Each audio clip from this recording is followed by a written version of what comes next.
when you arrive at Burning Man, the greeters give you a big hug and they say, "Welcome home." But I have never felt further from home than I did by the middle of that week. The day didn't start out that way. It was, I think Wednesday of Burn Week by that point, and I had been on the desert for 8 days. It was hot and sunny by 10 a.m., and a bunch of us decided to do what you've heard a little bit about so far. We decided to find a shower. And so we went to this neighboring camp called Something Freaky This Way Foams, and they had a foam bath. So we're like, okay, what's this going to be like? I don't know. And we get there, and just imagine it's this, red and beige circus tent, kind of silk flaps fluttering in the breeze. And to get in, you had to tell a dirty secret to this woman in a booth and answer her questions about it until she would let you in. And then once you got in, there was this carousel, a blue carousel with all the zodiac signs, and it was turning. And there was a woman hanging from a trapeze in the middle of the room.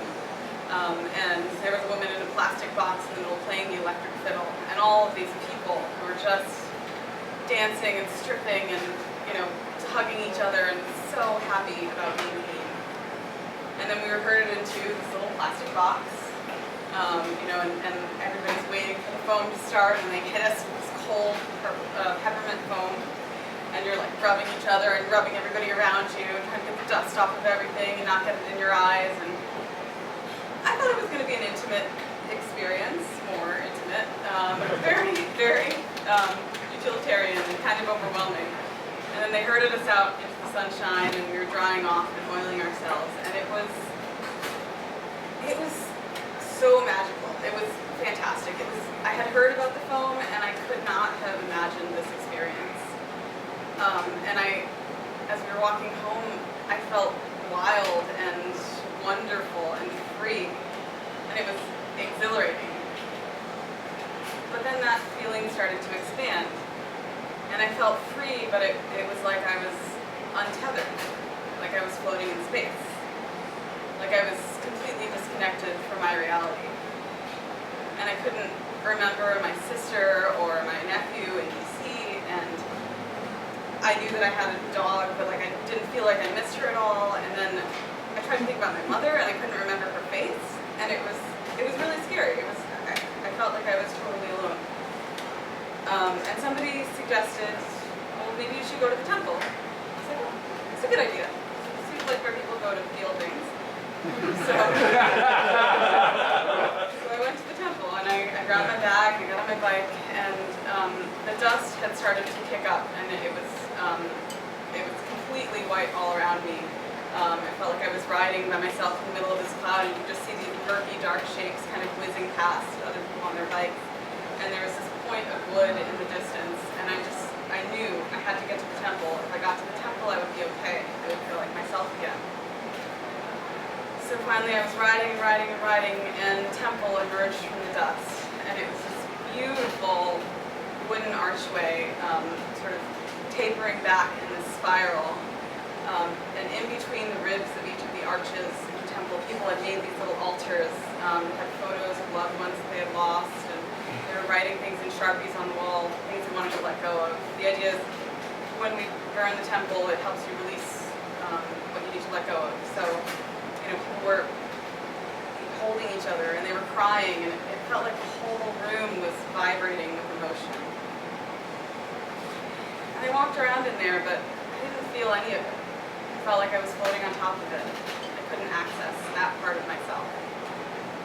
And so I walked through, and when you go through the spiral, there was a little grove in the center of the temple, and somebody had carved this white tree, and they were writing intentions on ribbons and tying them onto the branches. So I sat down and I thought about it, and I was like, oh, I would really want to let go of Claudia, and let go of my ex-girlfriend. And I wrote it down. I want to feel something. I want to feel free. I still didn't feel anything. So I left. I was like, okay, I don't know what to do now. I'm still floating. And I started on my bike again. I knew I didn't want to go back to camp, and I rode out across Playa. And as I was riding, I saw this art car, and it was like a big flat pyramid, but the kind that you see on the back of a dollar bill, like it had a little eye on top. And I rode towards it, and I didn't know why I wanted to get on, but people had their bikes on the back of that, so I could get on, and I wouldn't have to be on my bike, so I was like, okay, I'll do this.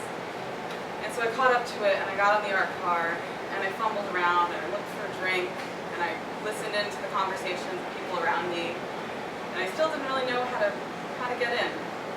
And then this woman came over to me, and she introduced herself, and she was wearing hot pink spandex workout clothes and sneakers. Sneakers are not fashionable. She had a blonde ponytail and a baseball cap, and I groaned internally because there was this suburban soccer mom. Like, got into Burning Man, I was gonna have to make conversation with her. So, she started out and she goes, "Where are you from?" "We're at Burning Man." "This is what you're asking me, but I'm from DC." She goes, "Oh, really?" She presses on. "Where do you live in DC?" I said, "Columbia Heights." She said, "Oh, really?" "Me too." So she's like, "Where do you live in Columbia Heights?" I said, 13th and Irving. And she said, "Oh, really?" "Me too." So, on this random art car in the middle of Playa at Burning Man in Nevada, I met my neighbors. Sam and Steve, who live 4 houses away from my house. I pass their house every single day. And it was this moment when I felt the furthest away than I ever have from my reality and from everything that I knew. And in a moment, the universe, Playa, gave me these 2 living, breathing, tangible reminders that brought me back home. Oh.